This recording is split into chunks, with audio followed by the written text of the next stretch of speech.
مراه شو تسخيني عمران انا انت عمرك باش تقولي غسلت يديك حقي تستنيك باقي تتليكش وهكا حتى وقت الفطور.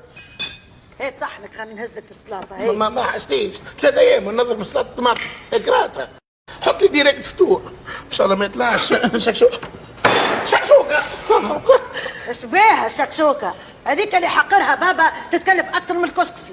انت في علمك بصوم الفلفل والطماطم والبصل في بالك بيهم؟ كي هكا علاش ما تعوش طيب انا كسكسي حتى كل يوم ما يسالش مادام يتكلف ارخص.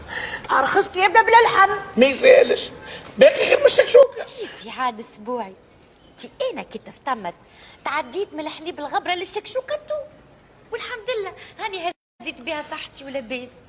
هيا هات نغرف لك كول واسكت وشهيه طيبه. على ذكر الشاي اول مره باش ناكل حاجه من غير شاي.